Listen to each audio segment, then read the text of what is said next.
بسم اللہ الرحمن الرحیم۔ تمام دیکھنے اور سننے والوں کو حافظ محمد نوید کی طرف سے السلام علیکم ورحمۃ اللہ وبرکاتہ اور اسلام اینڈ مسلم یوٹیوب چینل میں اہلاً و سہلاً مرحبا۔ آج ہم آپ کے سامنے ایک سید زادی کا بہت ہی دلچسپ واقعہ لے کر حاضر ہوئے ہیں۔ ربیع بن سلیمان رحمۃ اللہ علیہ فرماتے ہیں کہ میں ایک مرتبہ اپنے ساتھیوں کے ساتھ حج کے سفر پر جا رہا تھا۔ جب ہم کوفہ پہنچے تو وہاں ضروریات سفر خریدنے لگے۔ میں بازاروں میں گھوم رہا تھا کہ ایک ویران سی جگہ پر میں نے دیکھا کہ ایک مردار خچر پڑا ہوا ہے اور ایک بوسیدہ کپڑوں والی عورت چاقو لیے ہوئے اس کے گوشت کے ٹکڑے کاٹ کاٹ کر ایک تھیلے میں ڈال رہی ہے۔ مجھے یہ خیال ہوا کہ یہ بھٹیاری عورت ہے اور اسی گوشت کو بھون کر یہ لوگوں کو کھلائے گی۔ میں نے اس کا پیچھا شروع کر دیا۔ وہ عورت ایک بڑے مکان میں پہنچی جس کا دروازہ بھی اونچا تھا۔ اس نے جا کر دروازہ کھٹکھٹایا۔ اندر سے آواز آئی، کون ہے؟ اس نے کہا، کھولو، میں ہی بدحال ہوں۔ دروازہ کھولا گیا۔ اس میں سے 4 لڑکیاں آئیں جن کے چہرے سے بدحالی اور مصیبت کے آثار ظاہر ہو رہے تھے۔ وہ عورت اندر گئی اور وہ زنبیل ان لڑکیوں کے سامنے رکھ دی۔ میں دروازے کے سوراخوں سے جھانک رہا تھا۔ میں نے دیکھا اندر سے گھر بالکل خالی ہے۔ اس عورت نے روتے ہوئے لڑکیوں کو آواز دی کہ لو، اس کو پکا لو اور اللہ کا شکر ادا۔ اللہ تعالیٰ کا اپنے بندوں پر اختیار ہے، اسی کے قبضہ میں لوگوں کے قلوب ہیں۔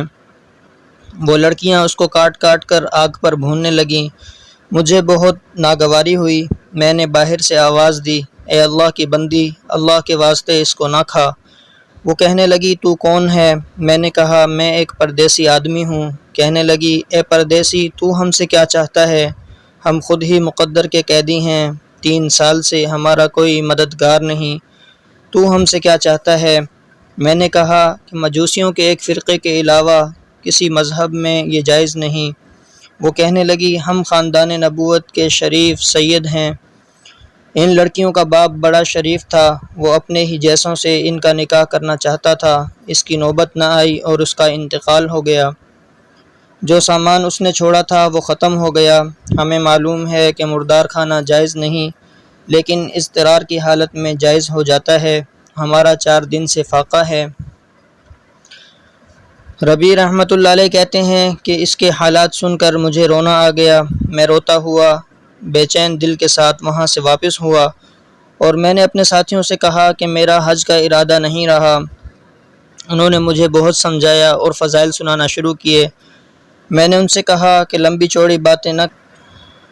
یہ کہہ کر میں نے اپنے کپڑے اور احرام کی چادریں اور جو سامان میرے پاس تھا وہ سب لے لیا اور نقد 600 درہم تھے وہ لیے اور ان میں سے 100 درہم کا آٹا لیا اور 100 درہم کا کپڑا خریدا۔ باقی درہم جو بچے وہ آٹے میں چھپا کر اس بڑھیا کے گھر پہنچا اور یہ سب سامان اور آٹا وغیرہ اس کو دے دیا۔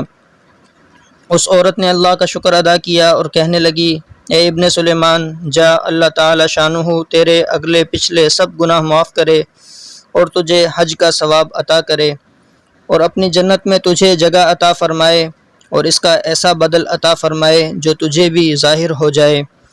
سب سے بڑی لڑکی نے کہا، اللہ جل شانہ تیرا اجر 2 چند کر دے اور تیرے گناہ معاف کرے۔ دوسری نے کہا، اللہ جل شانہ تجھے اس سے بھی بہت زیادہ عطا فرمائے جتنا تو نے ہمیں دیا۔ تیسری نے کہا، حق تعالی شانہ ہمارے دادا کے ساتھ تیرا حشر کرے۔ چوتھی نے جو سب سے چھوٹی تھی کہا، اے اللہ، جس نے ہم پر احسان کیا تو اس کا نعم البدل اس کو جلدی عطا کر اور اس کے اگلے پچھلے گناہ معاف کر۔ ربیع رحمۃ اللہ علیہ کہتے ہیں کہ حاجیوں کا قافلہ روانہ ہو گیا۔ میں کوفہ ہی میں مجبوراً پڑا رہا کہ وہ سب حج سے فارغ ہو کر لوٹ آئے۔